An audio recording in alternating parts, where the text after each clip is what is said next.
بسم اللہ الرحمن الرحیم۔ السلام علیکم ویورز، میں ہوں ڈاکٹر سمیہ اسحاق اور آپ دیکھ رہے ہیں میرا چینل سیمس فارما۔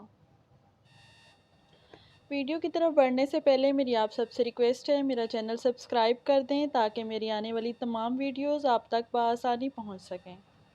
ہماری باڈی میں یورک ایسڈ کا نارمل لیول سے زیادہ ہو جانا ایک خطرناک بیماری کا باعث بن سکتا ہے، جس کی وجہ سے پیشنٹس کا چلنا پھرنا مشکل ہو جاتا ہے اور وہ نارمل لائف سروائیو نہیں کر پاتے۔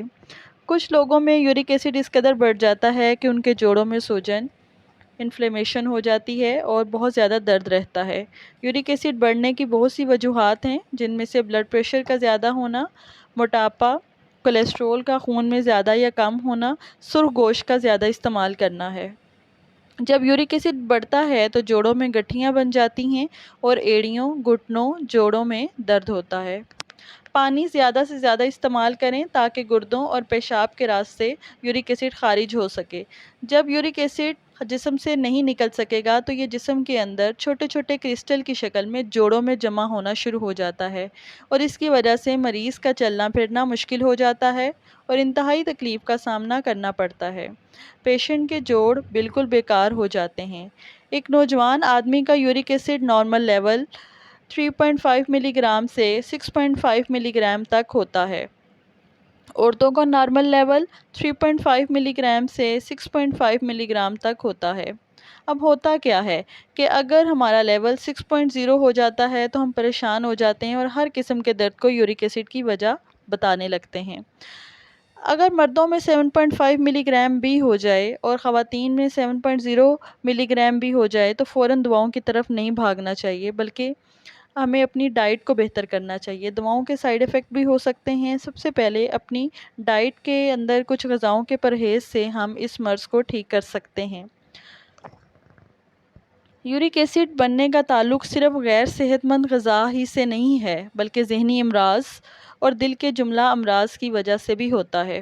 یورک ایسڈ کو کنٹرول کرنے کے لیے چند عادات کو ترک کرنا پڑتا ہے اور چند غذائی عادات کو اپنی روزمرہ کی زندگی میں شامل کرنا پڑتا ہے۔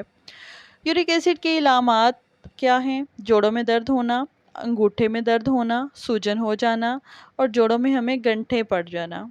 یورک ایسڈ میں پرہیز: گردوں کے فعل کو تیز کریں، پانی زیادہ سے زیادہ استعمال کریں، کولیسٹرول کو دور کریں۔ اگر آپ کی باڈی میں کولیسٹرول ہائی ہے تو یورک ایسڈ بھی ہائی ہو سکتا ہے۔ چنے کی دال، مسور کی دال، آلو مٹر، گوبھی، ہر قسم کا گوشت، بادی اشیاء، پالک، اچار، گرم مسالے، ٹماٹر، انڈے، مٹھائیاں، کولڈ ڈرنکس، بیکری آئٹم سے پرہیز کریں۔ جب تک پرہیز نہیں کریں گے یورک ایسڈ کنٹرول نہیں ہوگا۔ غذا میں پرہیز لازمی ضروری ہے، پرہیز علاج سے بہتر ہے۔ غذائیں: کون سی غذائیں آپ استعمال کر سکتے ہیں؟ جو کا استعمال کریں، صبح کا ناشتہ جو کا دلیا استعمال کریں۔ دودھ کی بنی اشیاء استعمال کریں۔ فروٹ جوس، تازہ فروٹ جوسز لیں۔ چٹنی، پودینہ، دھنیا، ہری مرچ، لہسن، ادرک ہر کھانے کے ساتھ 1 چمچ کھائیں۔ دہی کے ساتھ کھا سکتے ہیں۔ 1 ہفتے کے استعمال سے فائدہ ملے گا۔ غذا سالن جس میں آ جاتا ہے لوکی، ٹینڈا، کدو، گاجر، مولی، مونگ کی دال اور ماش کی دال کا استعمال کریں۔ زیتون کا تیل استعمال کریں۔ تربوز کا استعمال کریں۔ تربوز کا جوس بنا کر بھی پی سکتے ہیں۔ کم چکنائی والا دودھ استعمال کریں۔ شراب، تمباکو نوشی سے پرہیز کریں۔ اومیگا 3 فیٹی ایسڈ زیادہ سے زیادہ استعمال کریں، مثلاً السی کے بیج استعمال کریں۔ اس کا علاج آپ گھریلو ٹوٹکا کیا کر سکتے ہیں جس سے یورک ایسڈ میں کمی آ سکتی ہے؟